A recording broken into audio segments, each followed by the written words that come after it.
All right, today we're jumping back in time, heading to the ancient plains of Anatolia to check out a city that was a real powerhouse in the Roman and Byzantine worlds, Tripolis on the Meander. But here's the thing about this city. It's got a secret, and it's all in the name. Or, well, names. So before we even start walking its ancient streets, we've got a bit of a mystery on our hands. See, Tripolis wasn't always Tripolis, not by a long shot. Throughout its long history, it's had at least 4 different names. And that just begs the question, right? How on earth does one city get 4 different identities? Well, the answer is pretty cool, actually. It's all about the layers of history. You've got Apollonia, then a quick change to Antoniopolis, then it was called Neapolis, and finally it landed on Tripolis. Think of each name like a little breadcrumb, a clue that points to a whole new chapter in its wild story of conquest, change, and rebirth. Okay, so we know it had a bunch of names, but why was it so important in the first place? To get that, we've really got to zoom out. I mean, way out. Because yeah, it's a famous Roman city, but the story here goes back so much further. We're talking about a piece of land that people have called home for thousands and thousands of years. Wow. Okay, this timeline really puts it all into perspective, doesn't it? I mean, look at that first date, 5500 BC. People were settling here during the Neolithic period. That's just wild. The city we're really talking about, though, got its official start in the Hellenistic era. But its golden age? That was the 2nd century AD, under Roman rule. That's when all the big, impressive stuff we're about to see went up. And maybe the coolest part of all, this story is still being written. It's an active archaeological site right now. So what was the secret sauce? What made Tripolis so successful? Well, it's all about location, location, location. Just look at this. Tripolis was perfectly placed. It was like a giant funnel, a crossroads where all the goods flowing from huge port cities like Ephesus and Pergamon had to pass through to get into the heart of Anatolia. Being in that sweet spot, it made the city unbelievably rich and powerful. Okay, enough with the backstory. We've set the stage, now let's get to the good stuff. Let's take a virtual walk right through the middle of Roman Tripolis and see what the archaeologists have been digging up.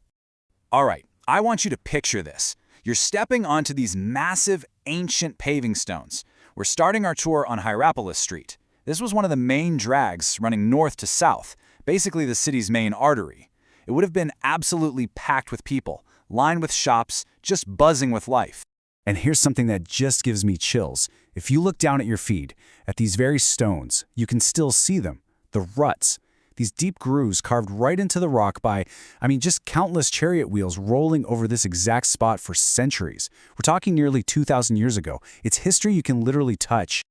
Okay, as we keep walking, we're coming up on a building that is, well, it's something else. And to really get a sense of just how massive this thing is, I want you to hold one number in your mind. Just one. 15. 15. That's the number of huge, towering stone arches that make up this incredible building. They call it, pretty simply, the arched structure. And this wasn't just some pretty facade, no way. This was the economic engine of the whole city. It was part workshop, part marketplace, a place where everything was made, stored, and sold. It was the commercial heart. Right next door to that incredible structure, we step into what is, without a doubt, the most important space in any Roman city, the Agora. And look, don't just think of it as a marketplace. It was so much more than that. The Agora was the city's living room, its town hall, its central hub for everything. Politics, business, art, you name it. It was the true heart of Tripolis. And the Agora here tells a really powerful story about the city's resilience. So it was originally built way back in the era of Emperor Augustus. But then a massive earthquake hit and just devastated it. And they didn't just patch it up. No, they rebuilt it completely in the 5th century AD.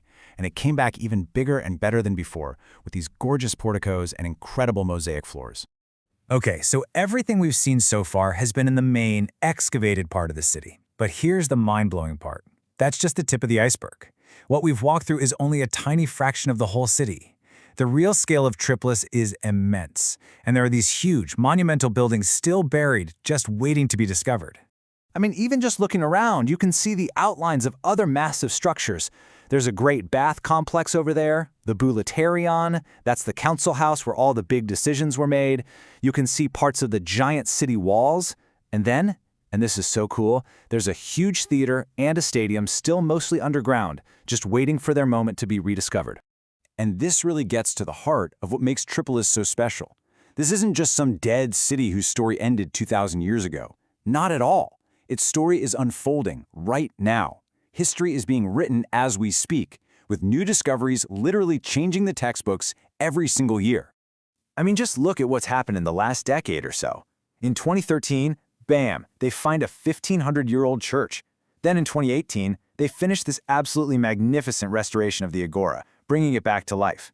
And then, just a year later in 2019, they found something else, something spectacular. What they found was a monumental fountain, dating all the way back to the city's golden age in the 2nd century. And the scale of this thing is just breathtaking. Try to picture a U-shaped fountain that's 32 meters long, that's over 100 feet, and it would have been covered in statues of gods and goddesses.